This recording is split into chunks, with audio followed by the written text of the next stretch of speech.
I won't forget the men who died, who gave that right to me. And I gladly stand up next to you and defend her still today. 'Cause there ain't no doubt I love this land. God bless the USA.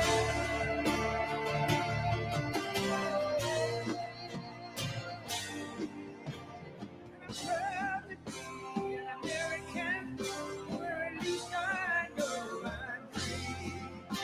And I won't forget the men who died, who gave that right to me. And I gladly stand up next to you and defend her still today. But there ain't no doubt I love this land. God bless the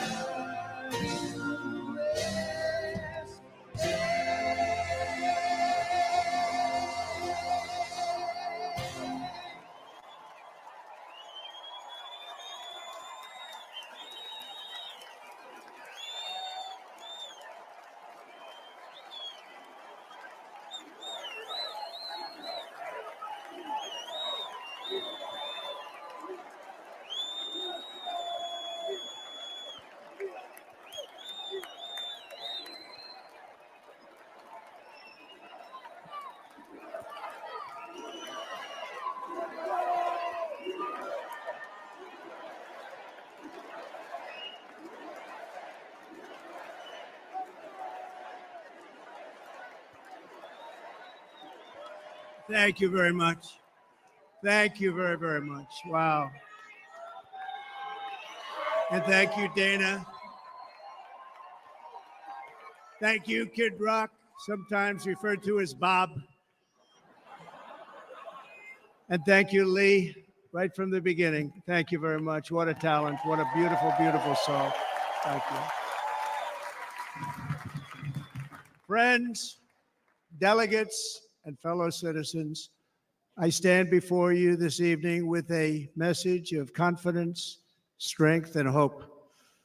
4 months from now, we will have an incredible victory, and we will begin the 4 greatest years in the history of our country. Together, we will launch a new era of safety, prosperity, and freedom for citizens of every race, religion, color, and creed. The discord and division in our society must be healed. We must heal it quickly. As Americans, we are bound together by a single fate and a shared destiny. We rise together or we fall apart. I am running to be president for all of America, not half of America, because there is no victory in winning for half of America. So tonight, with faith and devotion, I proudly accept your nomination for President of the United States. Thank you.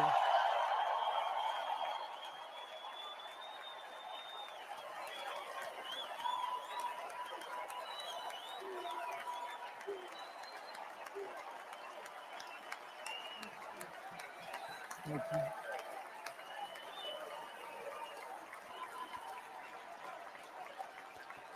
Thank you very much.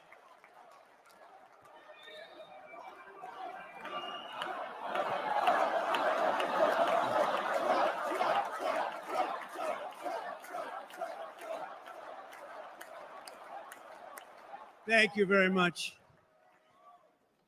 And we will do it right. We're going to do it right.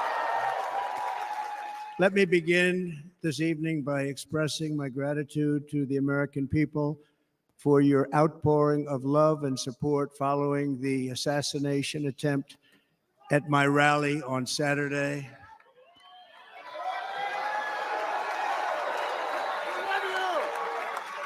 As you already know, the assassin's bullet came within a quarter of an inch of taking my life. So many people have asked me, what happened? Tell us what happened, please. And therefore, I will tell you exactly what happened and you'll never hear it from me a second time because it's actually too painful to tell. It was a warm, beautiful day in the early evening in Butler Township in the great Commonwealth of Pennsylvania. Music was loudly playing, and the campaign was doing really well. I went to the stage, and the crowd was cheering wildly. Everybody was happy. I began speaking very strongly, powerfully, and happily because I was discussing the great job my administration did on immigration at the southern border. We were very proud of it.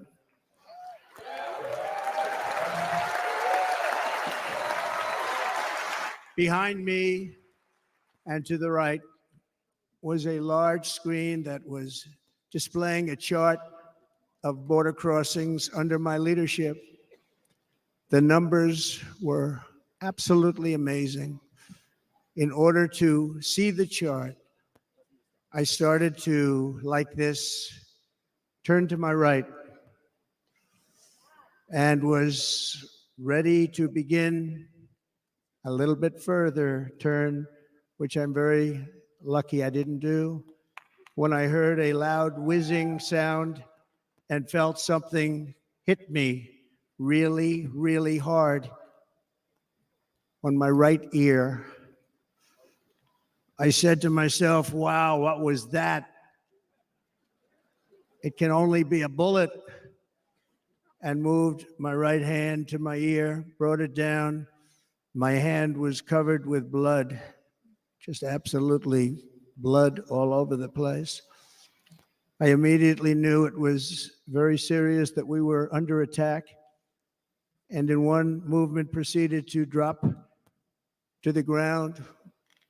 Bullets were continuing to fly as very brave Secret Service agents rushed to the stage, and they really did. They rushed to the stage.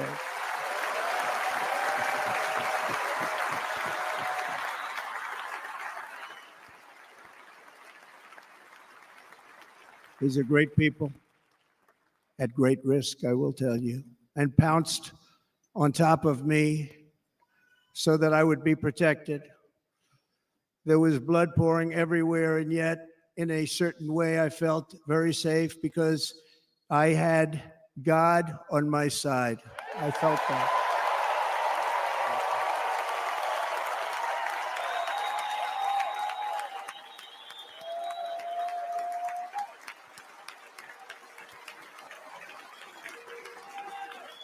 The amazing thing is that prior to the shot, if I had not moved my head at that very last instant, the assassin's bullet would have perfectly hit its mark, and I would not be here tonight. We would not be together.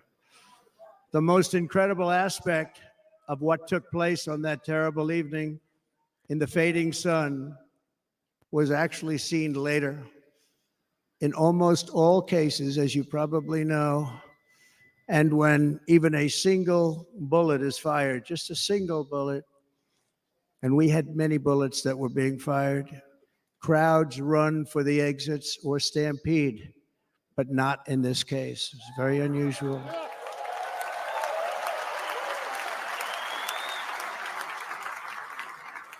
This massive crowd of tens of thousands of people stood by and didn't move an inch.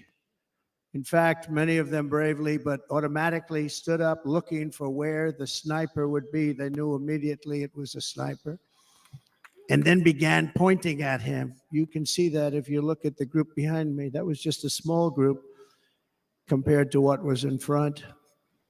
Nobody ran, and by not stampeding, many lives were saved. But that isn't the reason that they didn't move. The reason is that they knew I was in very serious trouble. They saw it. They saw me go down. They saw the blood and thought, actually most did, that I was dead. They knew it was a shot to the head. They saw the blood. And there's an interesting statistic. The ears are the bloodiest part. If something happens with the ears, they bleed more than any other part of the body. For whatever reason, the doctors told me that. I said, why is there so much blood? He said, it's the ears. They bleed more. So we learned something, but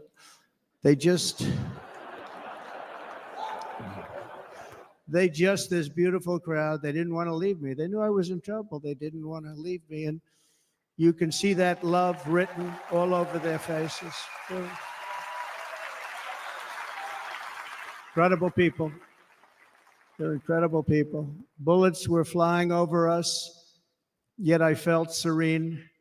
But now the Secret Service agents were putting themselves in peril. They were in very dangerous territory. Bullets were flying right over them, missing them by a very small amount of inches. And then it all stopped. Our Secret Service sniper, from a much greater distance and with only one bullet used, took the assassin's life, took him out.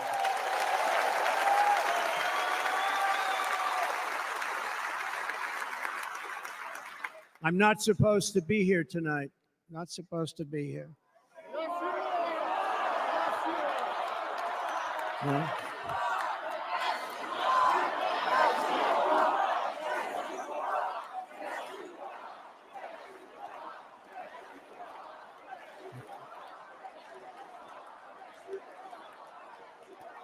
Thank you. But I'm not. And I'll tell you, I stand before you in this arena only by the grace of Almighty God.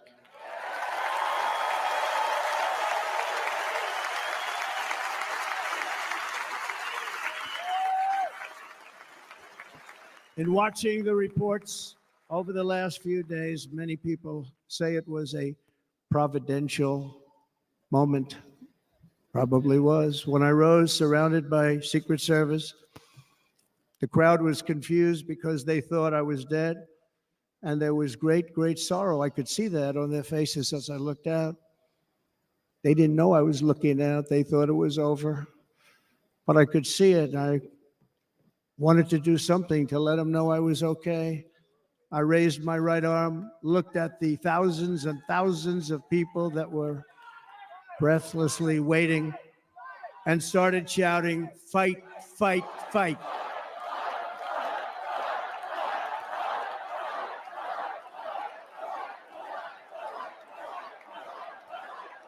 Thank you. Once my clenched fist went up, and it was high into the air. You've all seen that. The crowd realized I was okay and roared with pride for our country like no crowd I have ever heard before. Never heard anything like it. For the rest of my life, I will be grateful for the love shown by that giant audience of patriots that stood bravely on that fateful evening in Pennsylvania.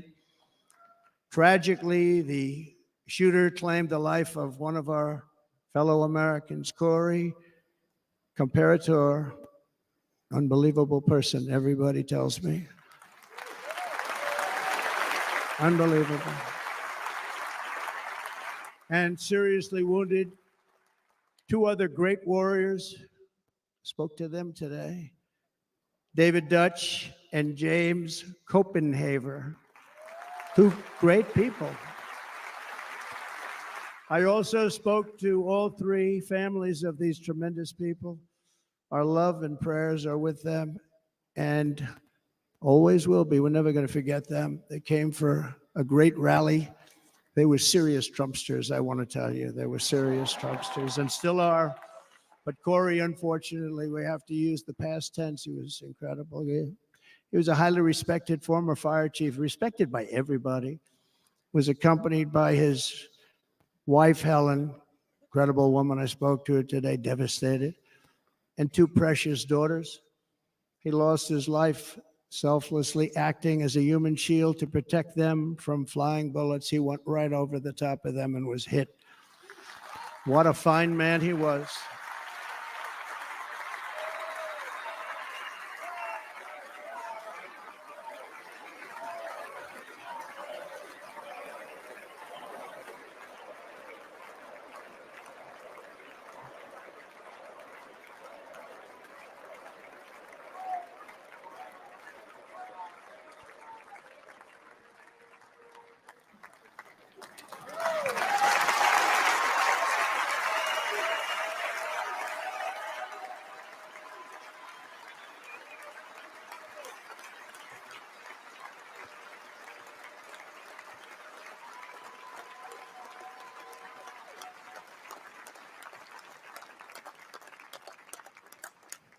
I want to thank the fire department and the family for sending his helmet, his outfit, and it was just something, and they're going to do something very special when they get it. But we did something which cannot match what happened, not even close. But I am very proud to say that over the past few days, we've raised $6.3 million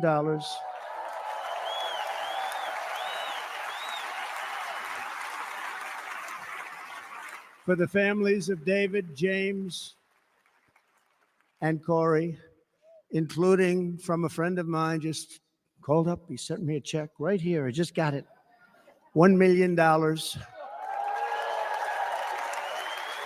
from Dan Newland. Thank you, Dan. And again, when speaking to the family, I told them, I said, well, I'm going to be sending you a lot of money, but it can't compensate. They all said the same thing. You're right, sir. We appreciate so much what you're doing, but nothing can take the place in the case of Corey and the other two. By the way, they were very, very seriously injured, but now they're doing very well. They're going to be okay. They're going to be doing very well.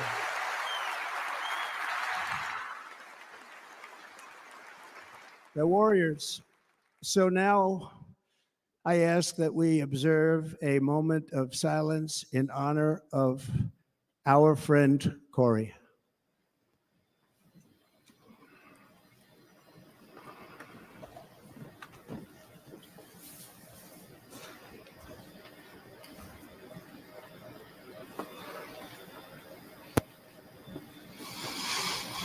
There is no greater love than to lay down one's life for others.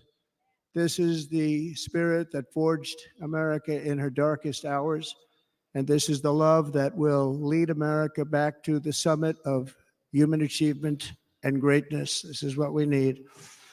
Despite such a heinous attack, we unite this evening more determined than ever. I am more determined than ever, and so are you. So is everybody in this room.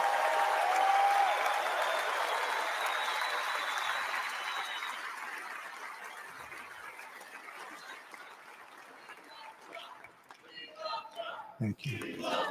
Thank you very much.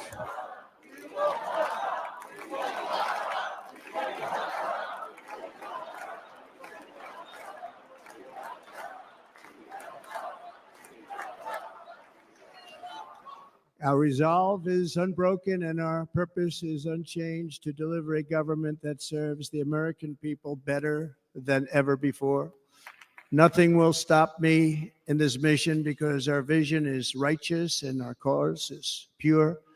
No matter what obstacle comes our way, we will not break, we will not bend, we will not back down, and I will never stop fighting for you, your family, and our magnificent country. Never.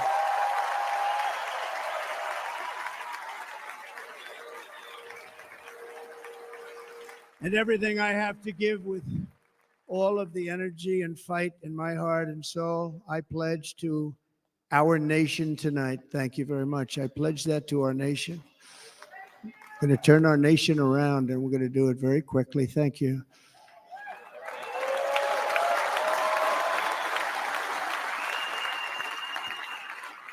This election should be about the issues facing our country and how to make America successful, safe, free, and great again.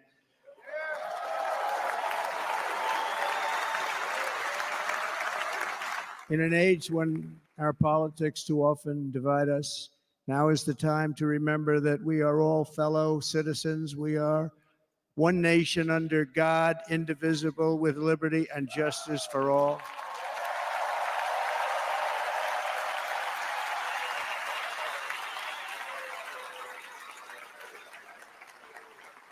And we must not criminalize dissent or demonize political disagreement, which is what's been happening in our country lately at a level that nobody has ever seen before. In that spirit, the Democrat Party should immediately stop weaponizing the justice system and labeling their political opponent as an enemy of democracy. Especially since that is not true. In fact, I am the one saving democracy for the people of our country.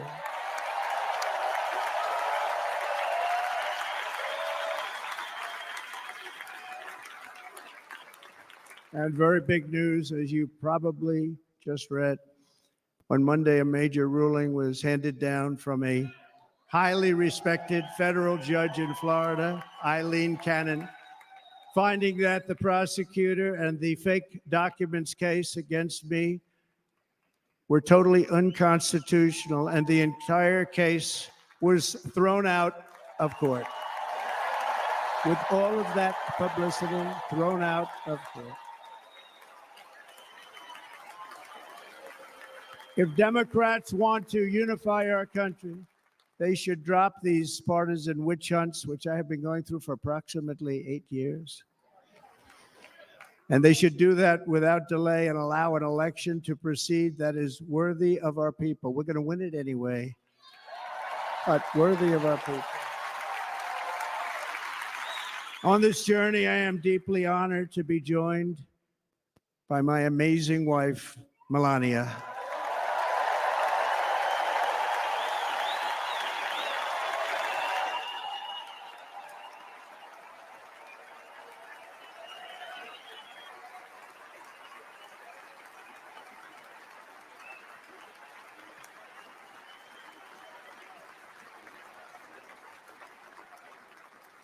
And Melania, thank you very much. You also did something really beautiful, a letter to America calling for national unity, and it really took the Republican Party by surprise. I will tell you, it was beautiful.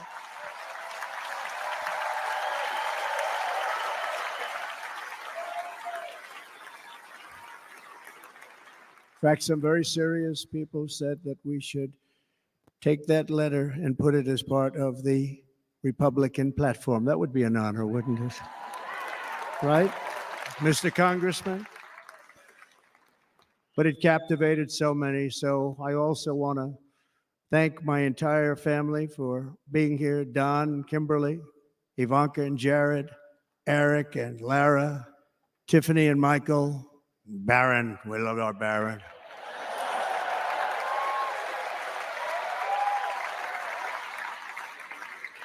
And of course, my 10 wonderful grandchildren. You saw a few of them up there on my lap before.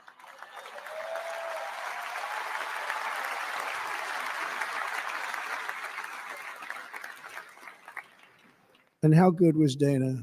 Was Dana good? I mean, was he good? He was on probably the only vacation he's had in about maybe ever, because he works, but about 10 years with his wife, very far away. I won't tell you where, but very, very far away, beautiful place.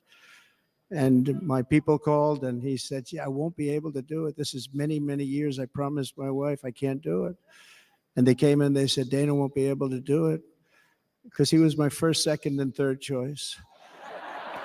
I said, well, that's too bad, but I understand he's away and it's good. It's good for him. And that was it. About 30 minutes later, she came back in, sir, Dana just called, he's going to do it. And his wife, she said, you can't turn him down. You just can't do it. You have to go. That's a good wife.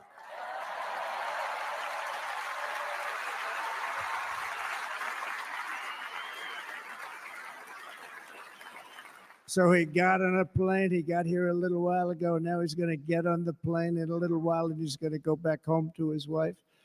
But they're great, and I just want to thank her and him and their whole family, because that's not easy. And Kid Rock, same thing. Called, he said, I want to be a part of it. I want to be a part, because, Kid does his great song, Big, Big Monster song. I had no idea. He became a friend of mine over the last 10 years. And he's amazing. Everyone loves him. I didn't even know how big he was. He has rallies, 35, 40,000 people he gets every time he goes out. I think he's making so much money, he doesn't know what the hell to do with it. You want to know? And then we have my other friend, and I've known him so long, and we took that song, and it was a big success, but we made that. I saw a chart of great songs to America. That was #1 on the chart recently, #1. So that's Lee Greenwood, a very special, beautiful person. He's a beautiful man. But they all wanted to be here. They called. And how about the Hulkster? How good was he? Is he up? Where is he? Boy, oh boy.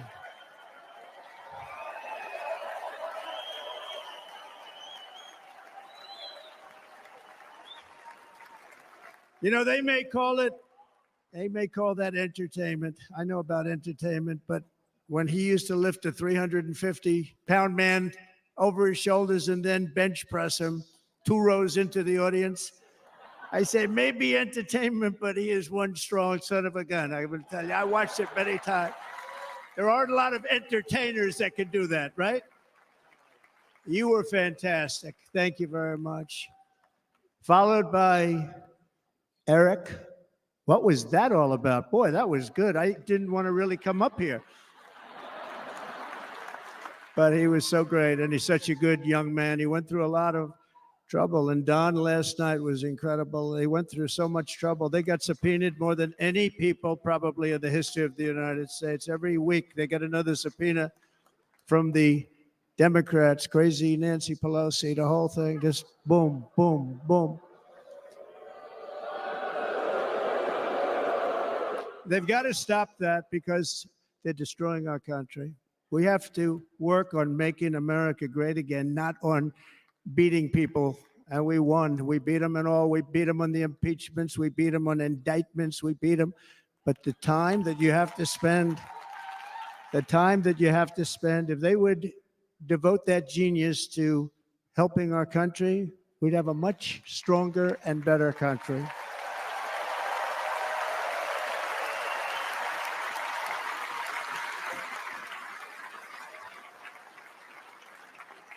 And Jason, the biggest star in country music. Jason, thank you for being here. Jason, thank you very much. Jason Aldean, he's good. I like his wife even better, by the way. She's here. Thank you, Jason. But I'm thrilled to have a new friend and partner fighting by my side. The next Vice President of the United States, the current Senator from Ohio, J.D. Vance, and his incredible wife, Usha.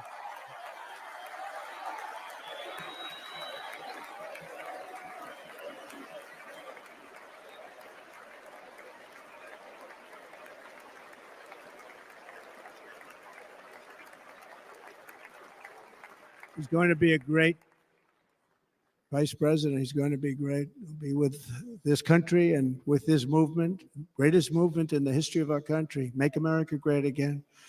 When they criticize it, they say, we're going to try and stop MAGA. I said, MAGA is Make America Great Again. What are you going to stop? There's nothing to stop. Then they say, oh, that's right. It's very tough to fight it. And all of the people that did try and fight it have failed. But he's going to be with us for a long time, and it was an honor to select him. Great, great student at Yale. His wife was a great student at Yale. They met at Yale. These are two smart people. So, J.D., you're going to be doing this for a long time. Enjoy the ride.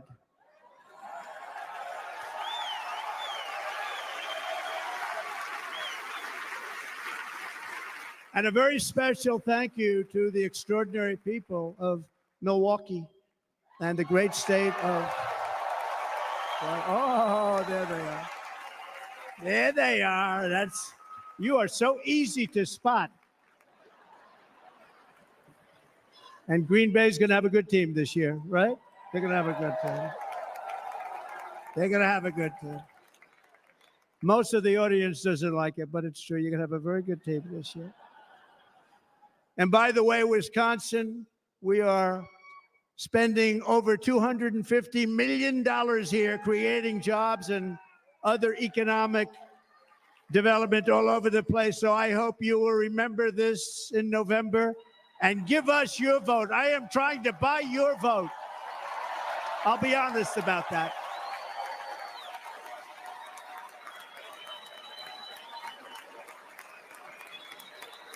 And I promise we will make Wisconsin great again. We're going to make it. Thank you, Mr. Governor. Thank you very much. Thank you. I'm here tonight to lay out a vision for the whole nation.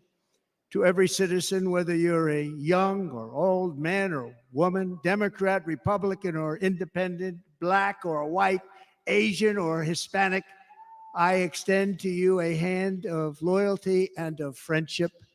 Together, we will lead America to new heights of greatness like the world has never seen before. We were right there in the first term. We got hit with COVID. We did a great job. Nobody knew what it was, but nobody's ever seen an economy pre-COVID. And then we handed over a stock market that was substantially higher than just prior to COVID. Coming in, did a great job. Never got credit for that. We got credit for the war and defeating ISIS and so many things, the great economy, the biggest tax cuts ever, the biggest regulation cuts ever, the creation of Space Force, the rebuilding of our military. We did so much. We did so much. Right to try. Right to try is a big deal. We got right to try. They were trying to get that for 52 years. Somebody's terminally ill. And hopefully there's nobody in this audience, but it does happen a lot. They're terminally ill and they can't use our new space age drugs and other things that we are way ahead. We have the greatest doctors in the world, the greatest laboratories in the world, and you can't do it. They've been trying to get that approved for 52 years. Wasn't that easy? The insurance companies didn't want to do it. They didn't want the risk. The labs didn't want to do it because if it didn't work, people are pretty far down the line toward death. They didn't want to do it. The doctors didn't want to have it on their records, so I got everybody into an office. 52 years they tried. Sounds simple, but it's not.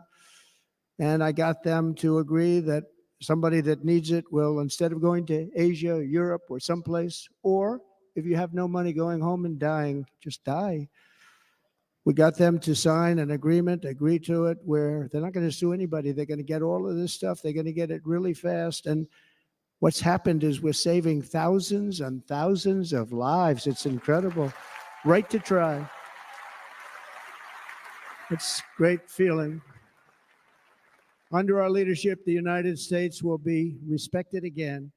No nation will question our power. No enemy will doubt our might.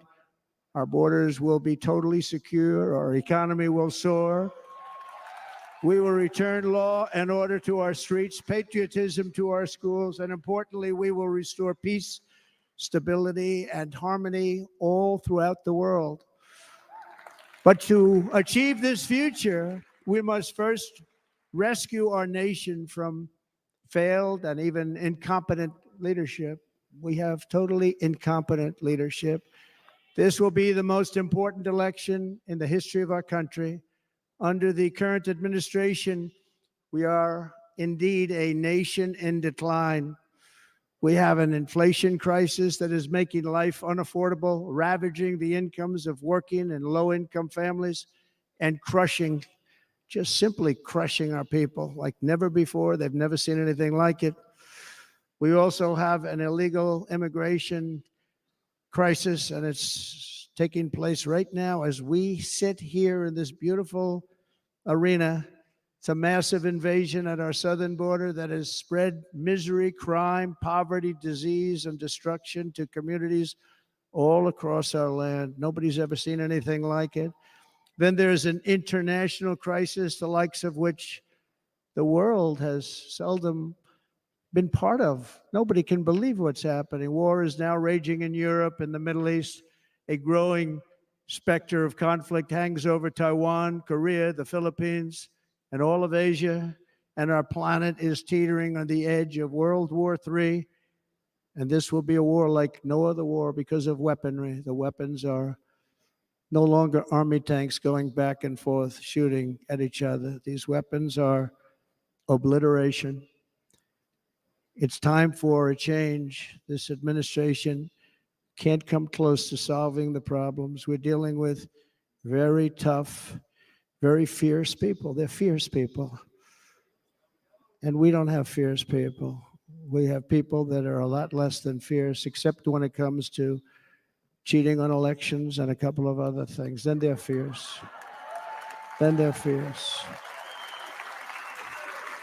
So tonight, I make this pledge to the great people of America. I will end the devastating inflation crisis immediately, bring down interest rates, and lower the cost of energy. We will drill, baby, drill.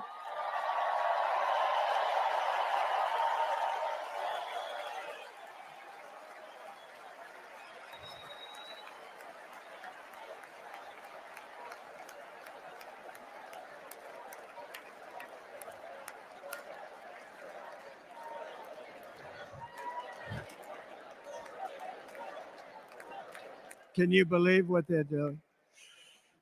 But by doing that, we will lead a large-scale decline in prices. Prices will start to come down. Energy raised it. They took our energy policies and destroyed them. Then they immediately went back to them, but by that time, so much was lost. But we will do it at levels that nobody's ever seen before, and we'll end lots of different things. We'll start paying off debt and start lowering taxes even further. We gave you the largest tax cut. We'll do it more.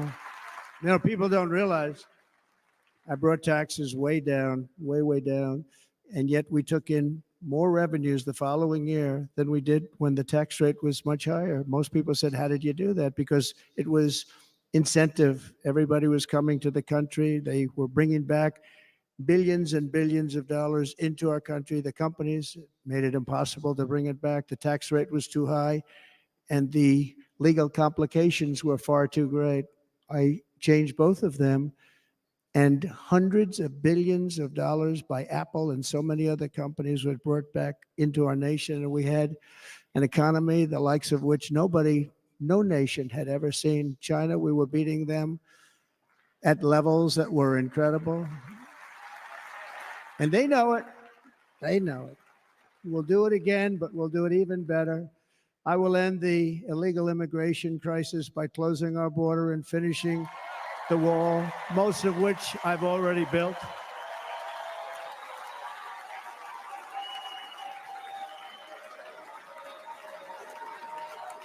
On the wall, we were dealing with a very difficult Congress. And I said, oh, that's okay. We won't go to Congress. I call it an invasion. We gave our military almost $800 billion.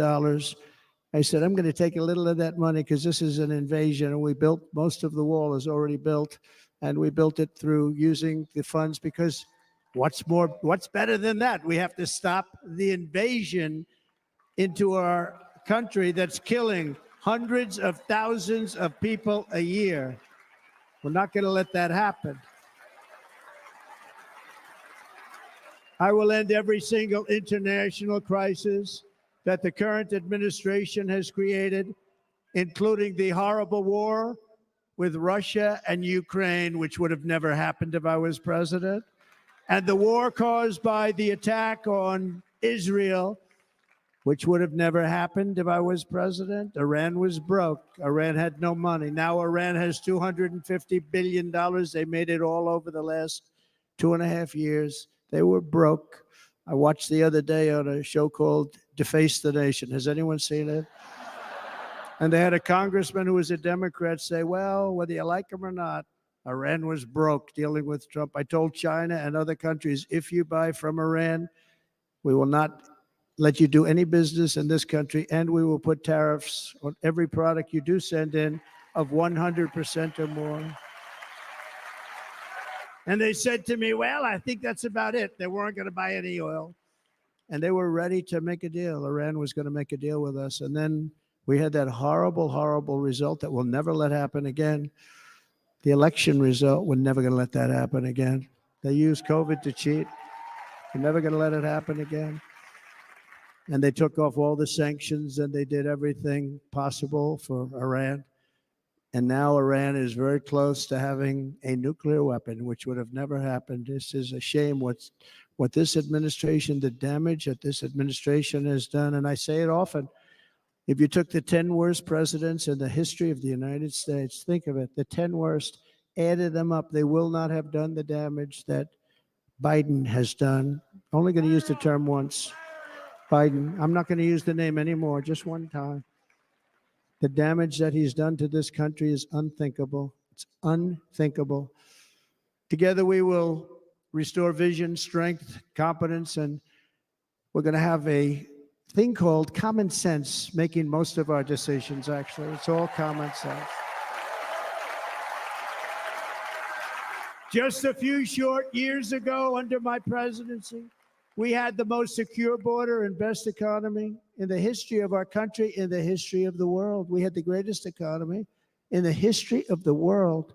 We had never done anything like it.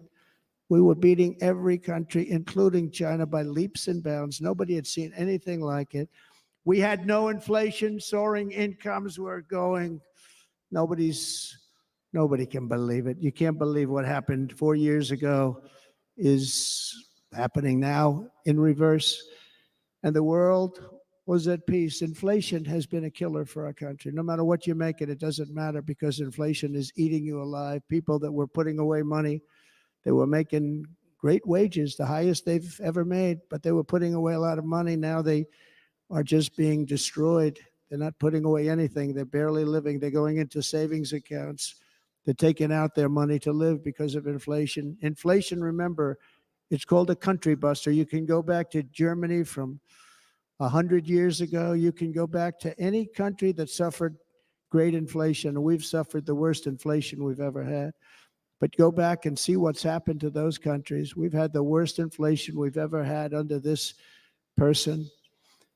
But in less than 4 years, our opponents have turned incredible success into unparalleled tragedy and failure. It's been a tremendous failure. Today, our cities are flooded with illegal aliens. Americans are being squeezed out of the labor force and their jobs are taken. By the way, you know who's taking the jobs that are created? 107% of those jobs are taken by illegal aliens. And you know who's being hurt the most by millions of people pouring into our country? The black population and the Hispanic population, because they're taking the jobs from our black population, our Hispanic population, and they're also taking them from unions. The unions are suffering because of it. Thank you. Thank you. I like you too. Thank you very much. Inflation has wiped out the life savings of our citizens and forced the middle class into a state of depression and despair. That's what it is. It's despair and depression. We cannot and will not let this continue. Less than 4 years ago, we were a great nation, and we will soon be a great nation again. We're going to be a great nation again.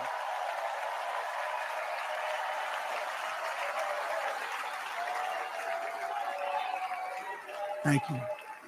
With proper leadership, every disaster we are now enduring will be fixed, and it will be fixed very, very quickly. So tonight, whether you've supported me in the past or not, I hope you will support me in the future, because I will bring back the American dream. That's what we're going to do. You don't even hear about the American dream anymore. With great humility, I am asking you to be excited about the future of our country. Be excited. Be excited.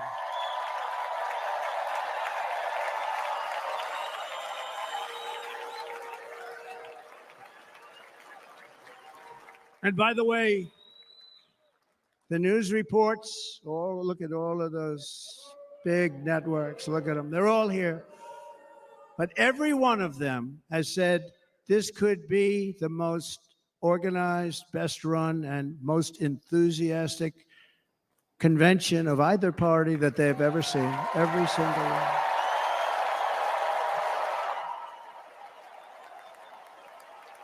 And it's true. It's true. And there's love in the room. There's great love in the room.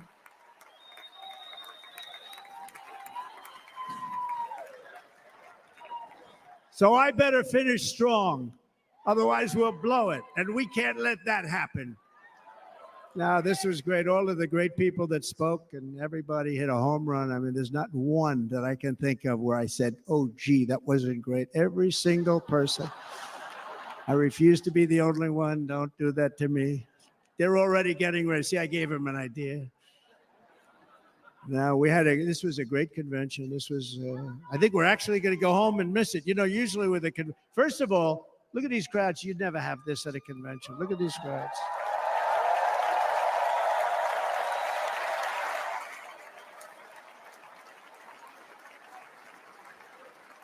Love. It's about love. This week, the entire Republican Party has formally adopted an agenda for America's renewal, and you saw that agenda, and it's very short compared to the long, boring, meaningless agendas of the past, including the Democrats. They write these things that are hundreds of pages long, and they never read them after they're done.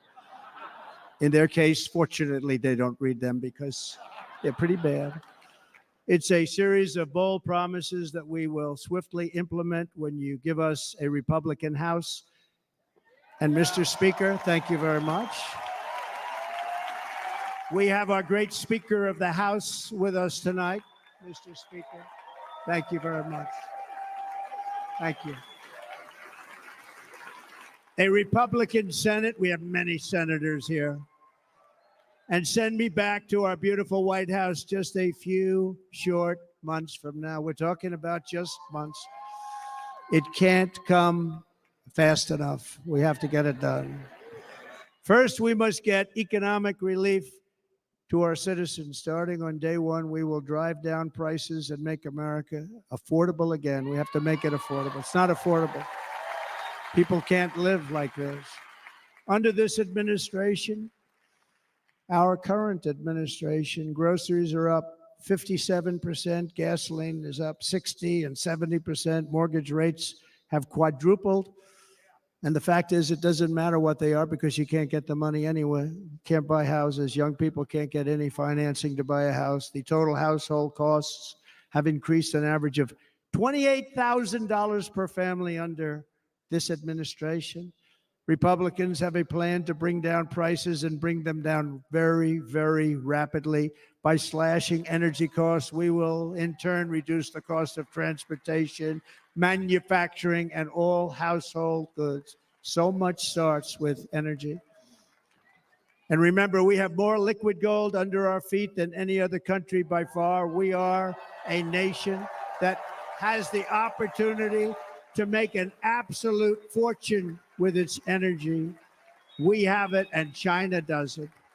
Under the Trump administration, just 3.5 years ago, we were energy independent, but soon we will actually be better than that. We will be energy dominant and supply not only ourselves, but we will supply the rest of the world with numbers that nobody has ever seen, and we will reduce our debt, $36 trillion. We will start reducing that, and we will also reduce your taxes still further. Next, and by the way, they want to raise your taxes 4 times. Think of it. And all my life, I grew up watching politicians. I always loved politics. I guess I was on the other side. I'd watch and they were always talking about, we will give you a tax cut. We will give you a tax cut. My whole life, I was watching, I will give you a tax cut, right, Mr. Congressman? That's all they talked about.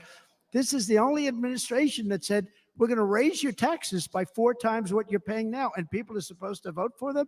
I've never heard it. You're paying too much. We're going to reduce your taxes still further. We gave you the biggest one, as I said. We're going to give you more, and it's going to lead to tremendous growth. We want growth in our country. That's what's going to pay off our debt.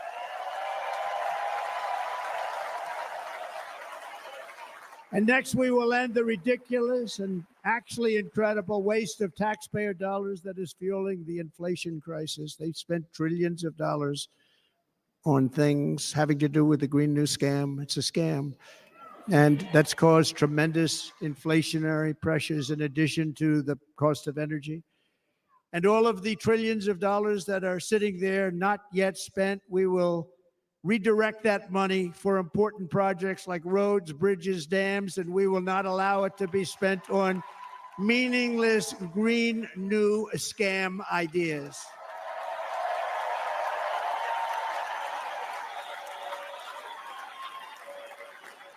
And I will end the electric vehicle mandate on day one.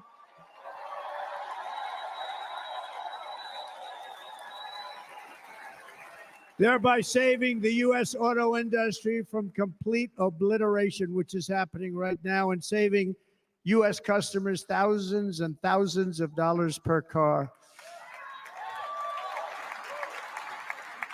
And right now, as we speak, large factories just started are being built across the border in Mexico. So with all the other things happening on our border, and they're being built by China to make cars and to sell them into our country.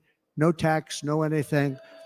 The United Auto Workers ought to be ashamed for allowing this to happen. And the leader of the United Auto Workers should be fired immediately. And every single auto worker, union and non-union, should be voting for Donald Trump, because we're going to bring back car manufacturing and we're going to bring it back fast.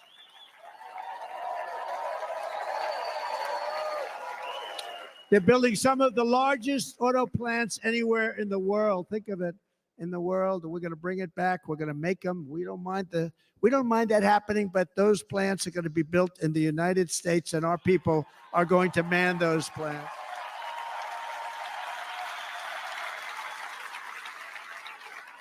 And if they don't agree with us, we'll put a tariff of approximately 100 to 200% on each car, and they will be unsellable in the United States.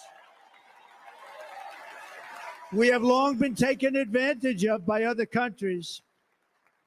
And think of it, oftentimes these other countries are considered so-called allies. They've taken advantage of us for years. We lose jobs, we lose revenue, and they gain everything and wipe out our businesses, wipe out our people. I stopped it for 4 years. I stopped it. And we're really ready to make changes like nobody had seen before. And remember, USMCA, I got rid of NAFTA, the worst trade deal ever made, and replaced it with USMCA, which is, they say, the best trade deal ever made. Actually, probably the best trade deal was the deal I made with China, where they buy $50 billion worth of our product. They were buying nothing. They buy $50 billion worth. They had to. But I don't even talk about it because of COVID. I don't even mention it, frankly, because of what happened with the China virus.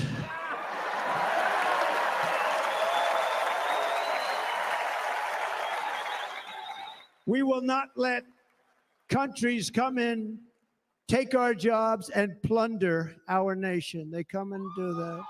They plunder our nation. The way they will sell their product in America is to build it in America. Very simple. Build it in America and only in America.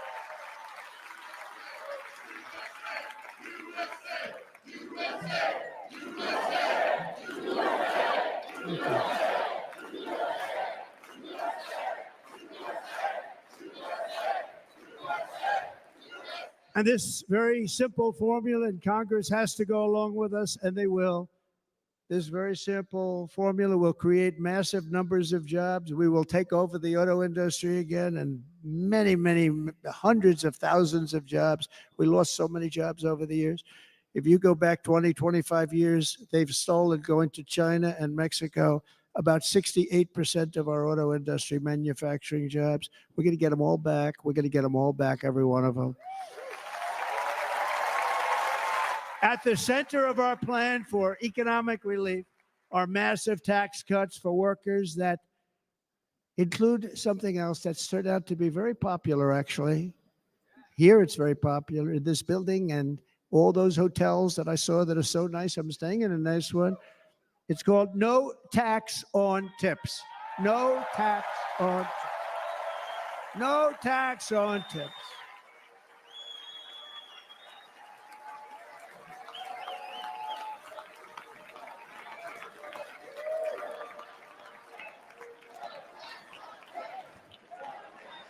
I got that by having dinner recently in Nevada, where we're leading by about 14 points. Hello. I'll see you there very soon, everybody. And we're having dinner at a beautiful restaurant in the Trump building on the Strip. And it's a great building. And the waitress comes over. How's everything going? Really nice person. How's everything? Oh, sir, it's so tough. The government's after me all the time on tips, tips, tips. I said, well, they give you cash. Would they be able to find him? She said, actually, and I didn't know this. She said, very little cash is given. It's all put right on the check. And they come in and they take so much of our money. It's just ridiculous. And they don't believe anything we say. And they've just hired, as you know, 88,000 agents to go after him even more. And I said, this shows the level of my, most people go out, they hire consultants, they pay millions of dollars. But I said to her, let me just ask you a question. Would you be happy if you had no tax on tips? She said, what a great idea. I got my information from a very smart waitress. That's better than spending millions of dollars. And everybody loves it. Waitresses and caddies and drivers and everybody's a large group of people that are being really hurt badly. They make money, let them keep their money.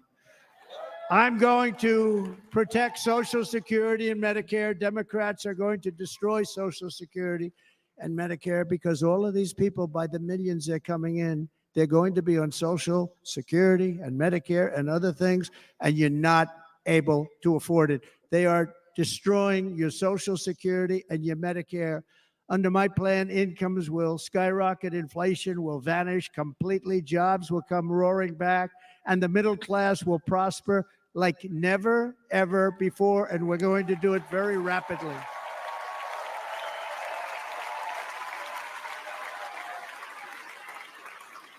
But no hope or dream we have for America can succeed unless we stop the illegal immigrant invasion, the worst that's ever been seen anywhere in the world. There's never been an invasion like this anywhere. Third world countries would fight with sticks and stones not to let this happen.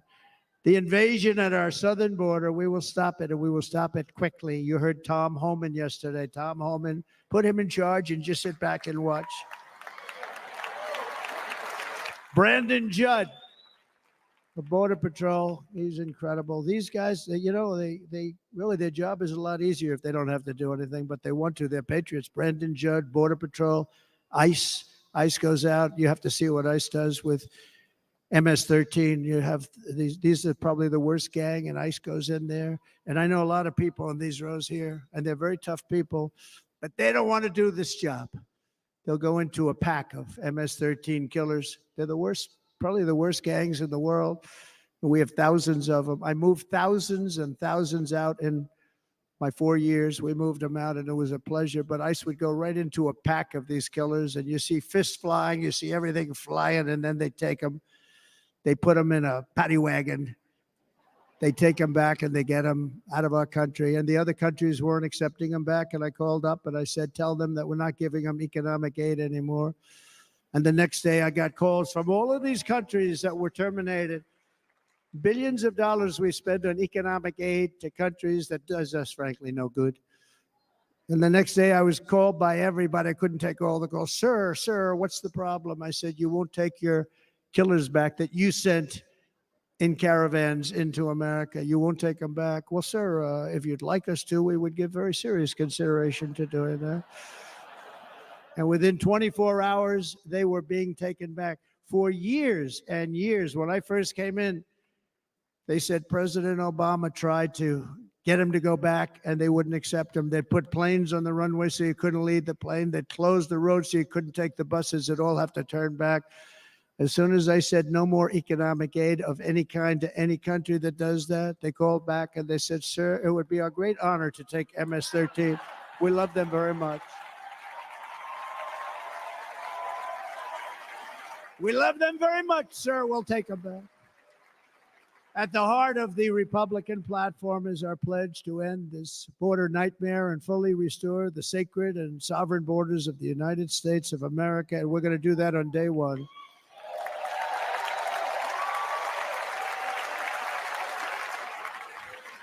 That means two things on day one, right? Drill, baby, drill, and close our borders.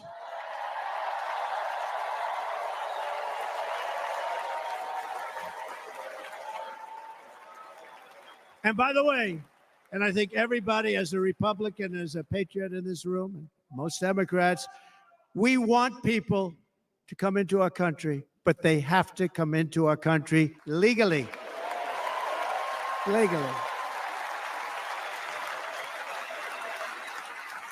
Less than 4 years ago, I handed this administration the strongest border in American history.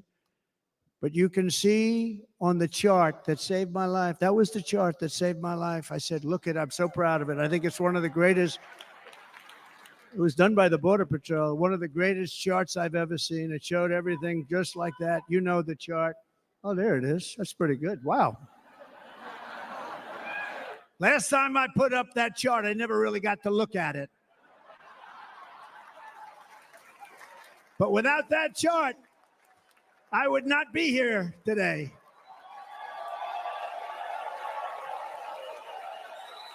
Never got to look at it.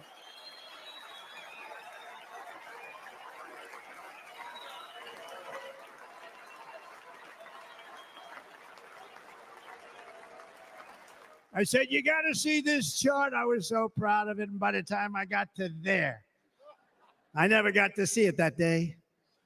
But I'm seeing it now, and I was very proud. And if you look at the arrow on the bottom, that's the lowest level, the one on the bottom, heavy red arrow. That's the lowest level of illegal immigrants ever to come into our country in recorded history, right there. Right there. And that was my last week in office. And then you see what happened after I left. Look at the rest. And if you go out a little bit further, it's getting to be a little bit old, but I love it anyway, right? But you can go much higher with those numbers. Look what happened right after that. The invasion began. We had the opposite. We stopped the invasion, but the invasion that we stopped was peanuts by comparison to what happened after I left. Look at what happened after I left. They took over our country. We ended all catch and release. We shut down asylum fraud. We stopped human trafficking and forged historic agreements to keep illegal aliens on foreign soil. We want them to stay on their soil. Under the Trump administration, if you came in illegally, you were apprehended immediately and you were deported. You went right back. The current administration terminated every single one of those great Trump policies that I put in place to seal the border. I wanted a sealed border. Again, come in, but come in legally. You know how unfair it is? So many people, hundreds of thousands of people have been working for years to come into our country.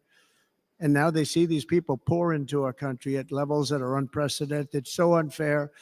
And we're not going to do it. We're not going to stand for it. They suspended wall construction, ended remain in Mexico. We had a policy, remain in Mexico. You think that was easy to get from the Mexican government? But I said, you must give it to us. If you don't give it to us, there will be repercussions. And they gave it to us, but not easy. Canceled our Safe Third agreements, demolished Title 42, implemented nationwide catch and release. That's catch and release, where we catch them and release them into our country. We catch them and release them into Mexico. There's a slight difference.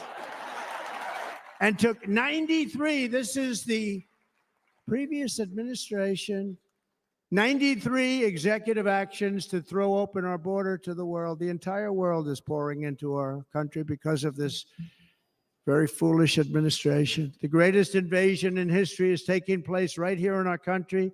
They are coming in from every corner of the earth, not just from South America, but from Africa, Asia, the Middle East. They're coming from everywhere. They're coming at levels that we've never seen before. It is an invasion indeed, and this administration does absolutely nothing to stop them. They're coming from prisons. They're coming from jails. They're coming from mental institutions and insane asylums. You know, the press is always on me because I say this. Has anyone seen Silence of the Lambs? The late, great Hannibal Lecter. He'd love to have you for dinner. That's insane asylums. They're emptying out their insane asylums.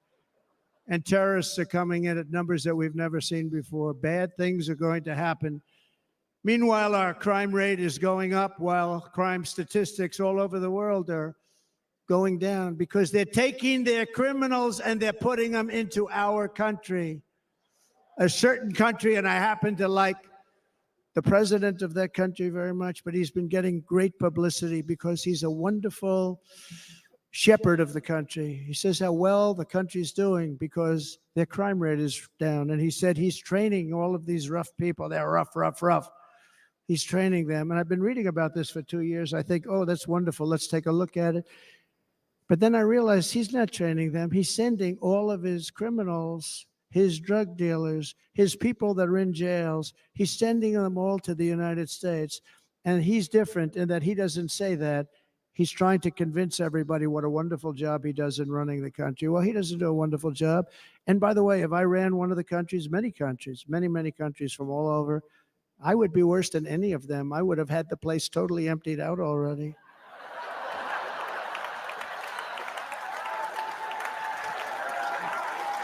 But we become a dumping ground for the rest of the world, which is laughing at us. They think we're stupid. And they can't believe that they're getting away with what they're getting away with, but they're not going to be getting away with it for long. That's what I can tell you.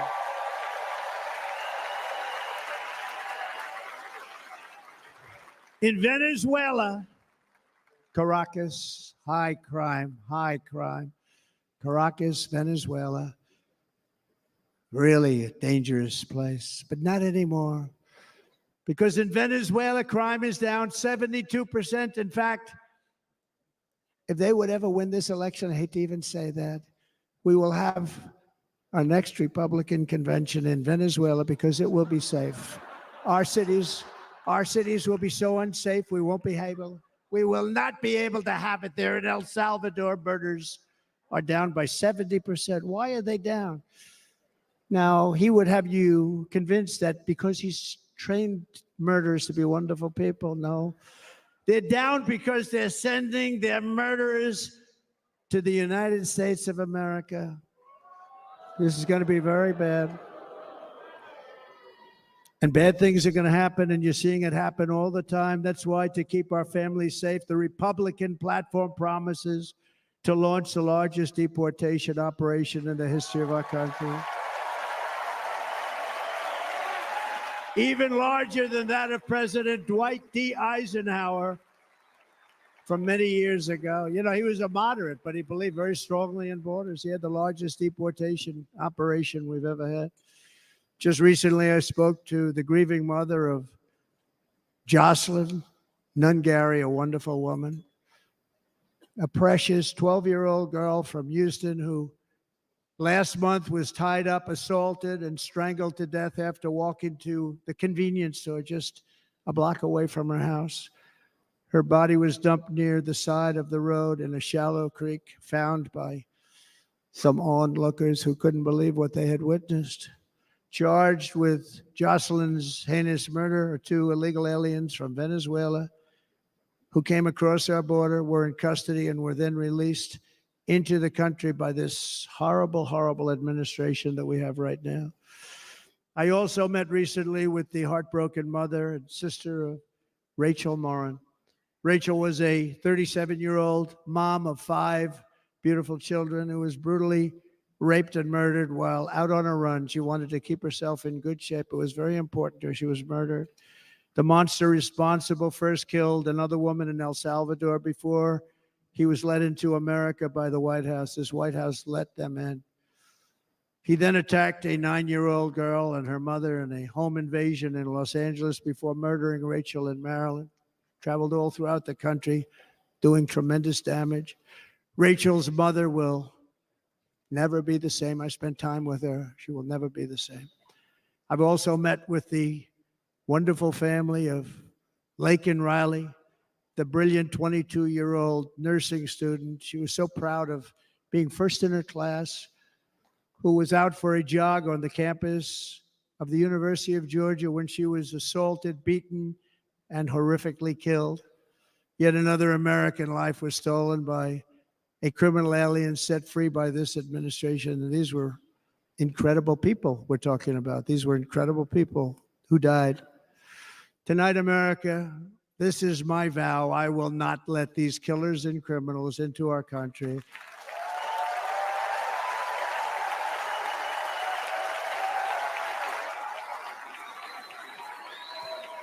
I will keep our sons and daughters safe. As we bring security to our streets, we will help bring stability to the world. I was the first president in modern times to start no new wars. You know, we were the toughest, we were the most respected. And you saw this. Hungry, strong country, run by very powerful, tough leaders, tough guy. Press doesn't like him because he's tough. And he came out recently, they were asking him at an interview, the whole world is exploding. What's happening? What's going on? Viktor Orban, Prime Minister of Hungary, very tough man. He said, I don't want people coming into my country and blowing up our shopping centers and killing people. But they said to him, tell us what's going wrong, what's happening, what is it?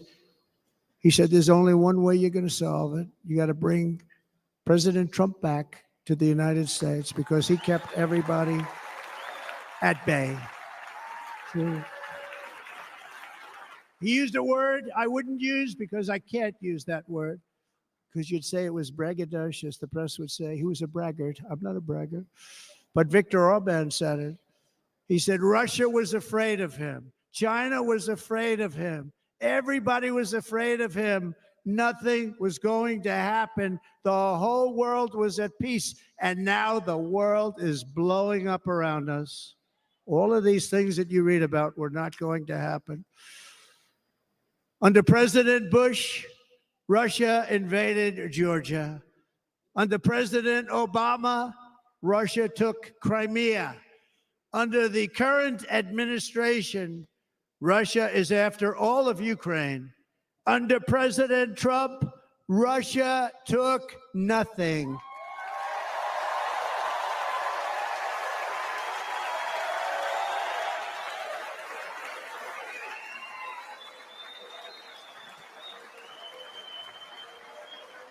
We defeated 100% of ISIS in Syria and Iraq, something that was said to take 5 years, sir. It'll take 5 years, sir.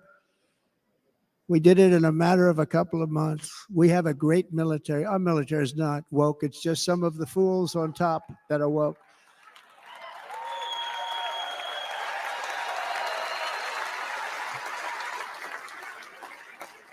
I got along very well. North Korea, Kim Jong-un, I got along very well with him. The press hated when I said that. How could you get along with him? Well, you know, it's nice to get along with somebody who has a lot of nuclear weapons or otherwise, isn't it?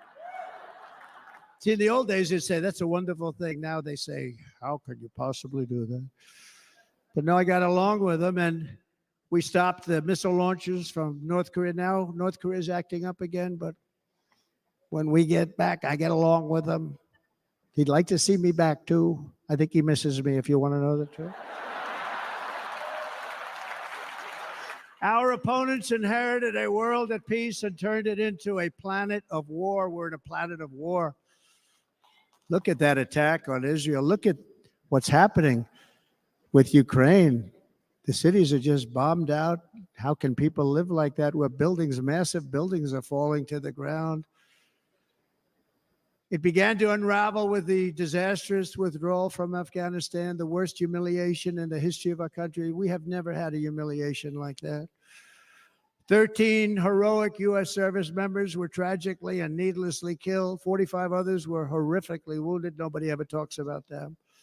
No arms, no legs, face explosions, horrifically wounded. And by the way, we have a man in this room who's running for the U.S. Senate from a great state, Nevada, named Sam Brown, who paid the ultimate price. Thank you, Sam. Thank you, Sam. Thank you. He paid the biggest price probably ever paid by anybody that is running for office, and I think he's going to do great. He's running against a person that is not good, not respected, a total lightweight. But Sam, I think, paid, really, we were talking about it with some of the senators that are working so hard for Sam, but he paid the biggest price of any senator ever to run for the Senate. I don't think anybody's ever what he did. He was a real hero, a really great person, and he's running, and I hope that everybody gets out and votes for Sam Brown.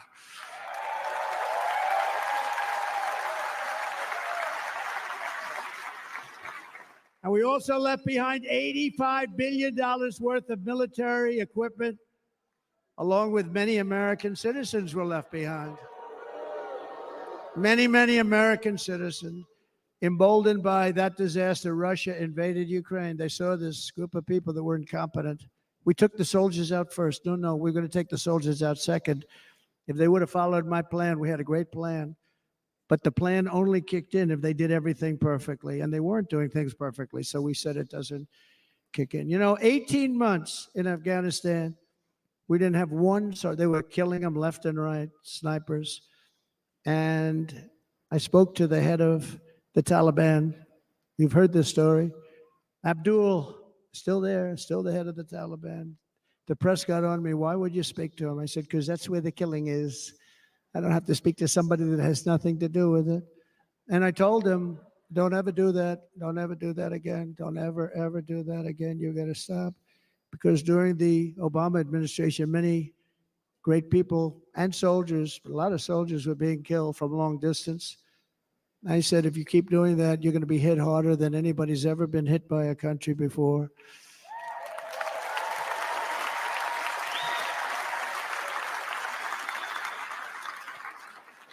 And he said, I understand, Your Excellency. He called me Your Excellency.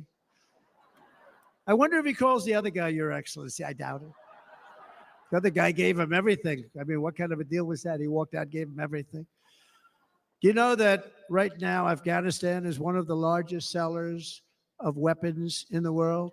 They're selling the brand new, beautiful weapons that we gave them. But think of it. He actually said to me, but why do you show me a picture of my home? I said, you'll have to ask your people or one of your wives. But he could figure it out. And for 18 months, we had not one attack on an American soldier by the Taliban. 18 months.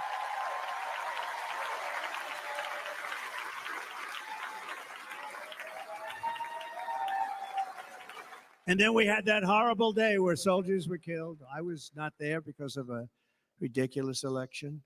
But we had that horrible attack.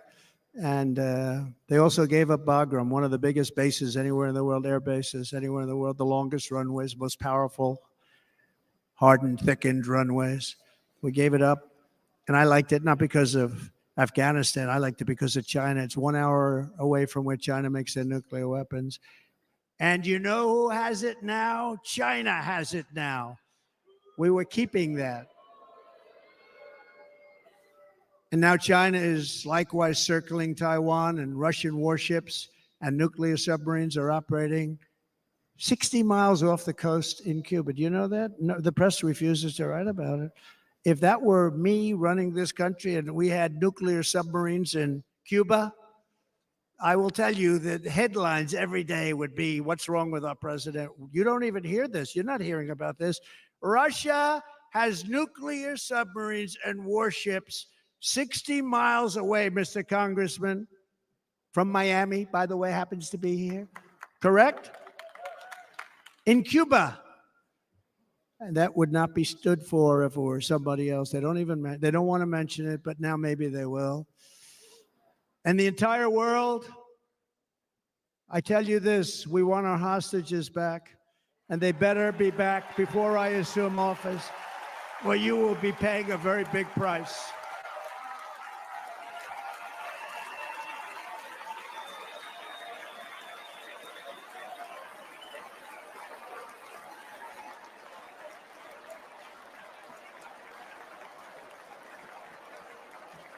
With our victory in November, the years of war, weakness, and chaos will be over. I don't have wars. I had no wars other than ISIS, which I defeated, but that was a war that was started. We had no wars. I could stop wars with a telephone call. I could stop wars with just a telephone call. If properly stated, it would never start. We will replenish our military and build an Iron Dome missile defense system to ensure that no enemy can strike our homeland. And this great Iron Dome will be built entirely in the USA. We're going to build it in the USA. And Wisconsin, just like I gave you that massive ship contract, and you're doing a very nice job, Governor, right? Thank you, Governor. And they're doing a great job. In fact, I had a little design change, and we gave them a tremendous for essentially what we used to call destroyers. These are now the most beautiful. They look like yachts. I said, we have to take the bow and we have to make it a little nicer and a little point at the top instead of a flat nose. And the people at the shipyard said, this guy sort of knows what he's doing. We have most beautiful ships, right, Governor? And everybody sitting over there. And it was a big contract that everybody wanted. I gave it to Wisconsin, but we're going to have a lot of that built right here in the state of Wisconsin and all other states. Israel has an Iron Dome. They have a missile defense system. 342 missiles were shot into Israel, and only one got through a little bit. It was badly wounded. It fell to the ground, but most of them are. And Ronald Reagan wanted this many years ago, but we really didn't have the technology many years ago. Remember, they called it Starship, spaceship, anything to mock him. But he was a very good president, very, very good. But now we have unbelievable technology. And why should other countries have this and we don't? No, we're going to build an Iron Dome over our country, and we're going to be sure that nothing can come and harm our people. And again, from an economic development standpoint, we're going to make it all right here. No more sending it out to other countries in order to help. It's America first. America first. We will unleash the power of American innovation. And as we do, we will soon be on the verge of finding the cures to cancer, Alzheimer's disease, and many other diseases. We're going to get to the bottom of it. You remember this gentleman that I don't want to mention other than one time I had to, because when you say the 10 worst, I had to do it. I didn't want anybody to be confused. But this man said, we're going to find a cure to cancer. Nothing happened. We're going to get to the cure for cancer and Alzheimer's and so many other things. We're so close to doing something great. But we need a leader that will let it be done. We will not have men playing in women's sports. That will end immediately.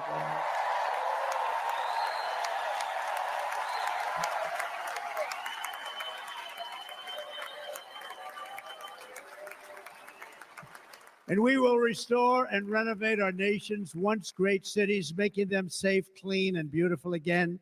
And that includes our nation's capital, which is a horrible killing field. So many things. They leave from Wisconsin. They go to look at the Washington Monument. They end up getting stabbed, killed, or shot.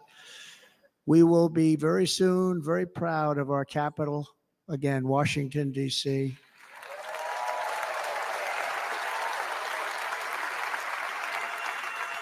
America is on the cusp of a new golden age, but we will have the courage to seize it. We're going to take it. We're going to make it a current. We're going to bring this into a golden age like never seen before. Remember this, China wants to do it. Japan wants to do it. All of these countries want to do it.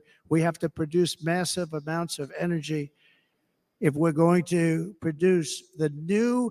If you look at some of the things that have been done and some of the things that we're going to do, but AI needs literally twice the electricity that's available now in our country. Can you imagine? But instead, we're spending places where they recharge electric cars. They built 8 chargers at a certain location toward the Midwest.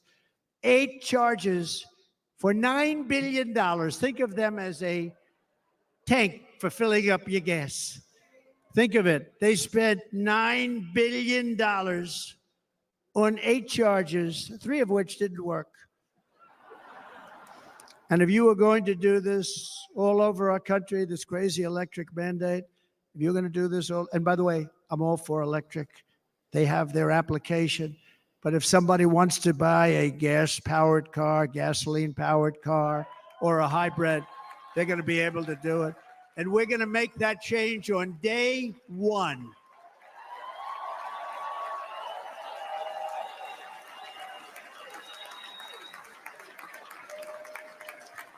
So to conclude, just a few short days ago, my journey with you nearly ended. We know that.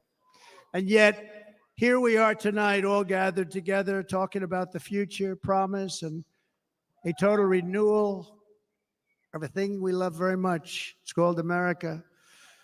We live in a world of miracles. None of us knows God's plan or where life's adventure will take us. I want to thank Franklin Graham for being here tonight. He's an outstanding man. He wrote me a note recently. I have a lot of respect for him. Sir, I love your storytelling. I think it's great in front of these big rallies. But sir, please do me one favor. It won't make any difference. Please don't use any foul language. I was a little embarrassed. I said, he said, it won't make any difference. Actually, it does. The story's not quite as good, but I've been very good. The story is not quite as good, to be honest. I've got to have a little talk with Franklin, but he was great. He's a great gentleman. His father was so incredible, Billy Graham. My father used to love taking me to see Billy Graham. My father would take me to see Billy Graham at Yankee Stadium. He had the biggest rallies you've ever seen. He was a good rally guy, too.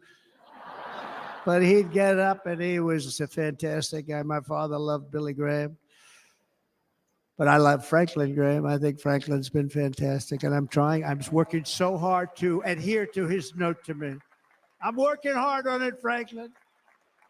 But if the events of last Saturday make anything clear, it is that every single moment we have on earth is a gift from God.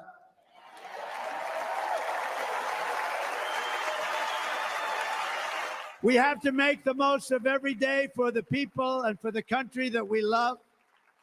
The attacker in Pennsylvania wanted to stop our movement, but the truth is the movement has never been about me. It has always been about you. It's your movement. It's the biggest movement in the history of our country by far. Can't be stopped. It can't be stopped. It has always been about the hardworking, patriotic citizens of America. For too long, our nation has settled for too little. We settled for too little.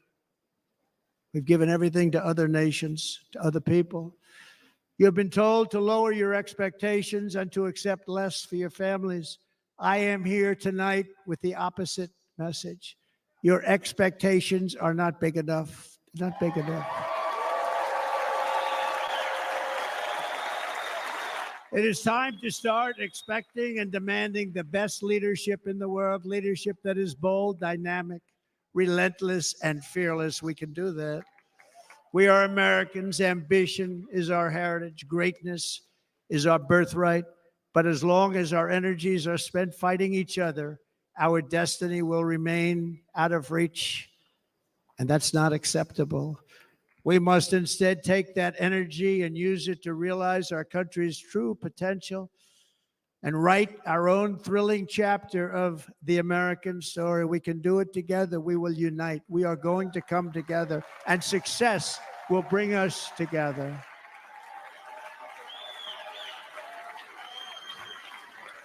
It is a story of love, sacrifice, and so many other things. And remember the word devotion. It's unmatched devotion. Our American ancestors crossed the Delaware, survived the icy winter at Valley Forge, and defeated a mighty empire to establish our cherished republic. They fought so hard, they lost so many. They pushed thousands and thousands of miles across a dangerous frontier, taming the wilderness to build a life and a magnificent home for their family. They packed their families into covered wagons, trekked across hazardous trails, scaled towering mountains, and braved rivers and rapids to stake their claim on the wide open, new, and very beautiful frontier. When our way of life was threatened, American patriots marched onto the battlefield, raced into enemy strongholds, and stared down death and stared down those enemies to keep alive the flame of freedom. At Yorktown, Gettysburg, and Midway, they joined the roll call of immortal heroes. So many heroes, so many great, great people. And we have to cherish those people. We can't forget those people. We have to cherish those people.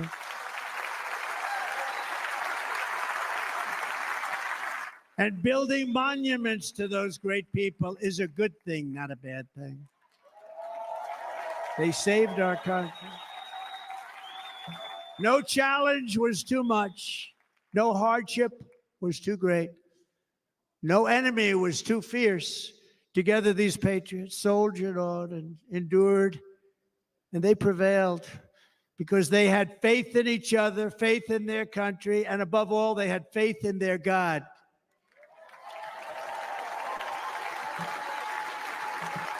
Just like our ancestors, we must now come together, rise above past differences.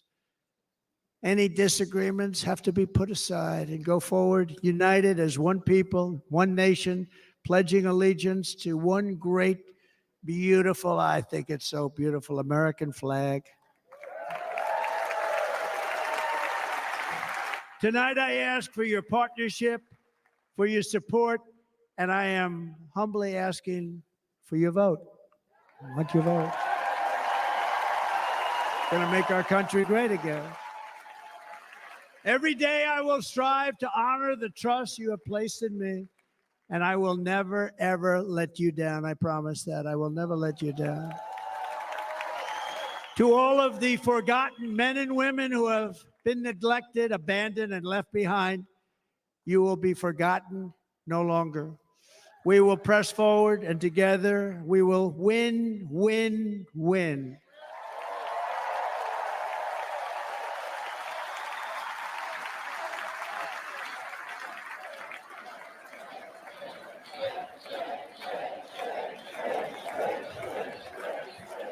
Win, win, win, win, win, win. Nothing will sway us, nothing will slow us, and no one will ever stop us.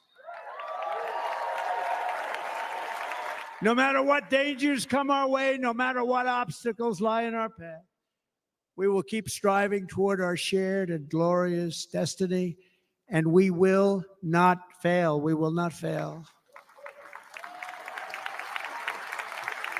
Together, we will save this country. We will restore the republic, and we will usher in the rich and wonderful tomorrows that our people so truly deserve. America's future will be bigger, better, bolder, brighter, happier, stronger, freer, greater, and more united than ever before.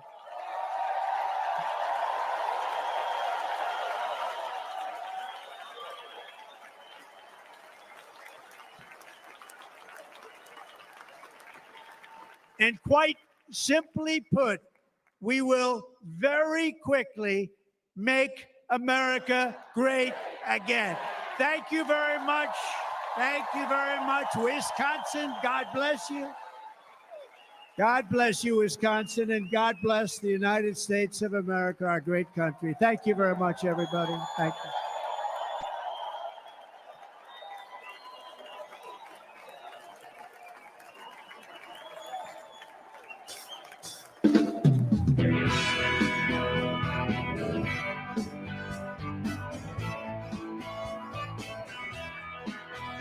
Oh, no, I'm coming.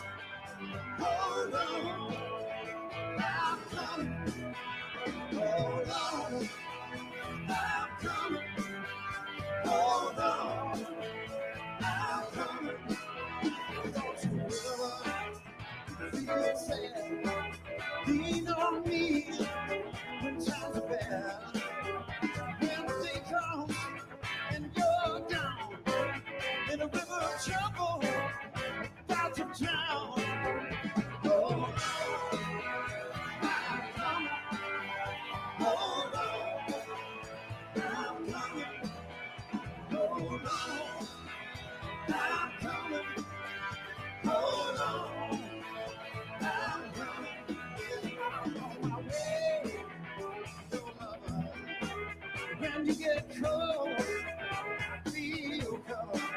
No need to worry, 'cause I'm here. No need to suffer, 'cause I'm here. Hold on, I'm coming. Hold on, I'm coming. Hold on, I'm coming. Hold on, I'm coming. Reach out to me for satisfaction. Yeah, yeah. Call my name for quick reaction.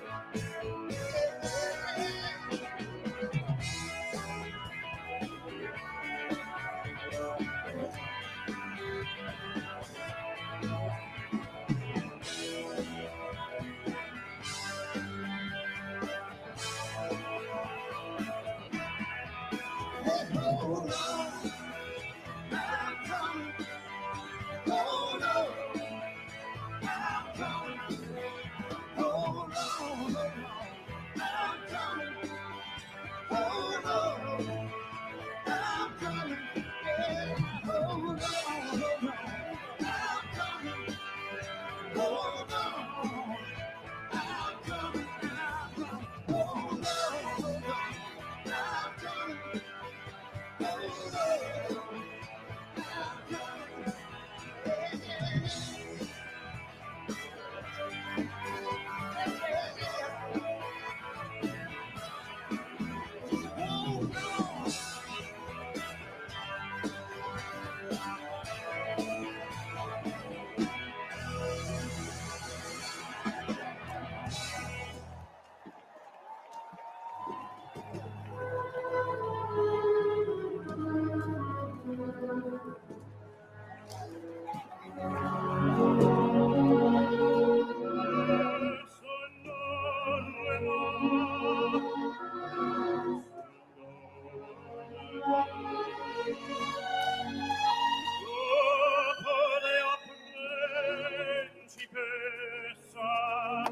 Nella tua fredda stanza, non la dire stelle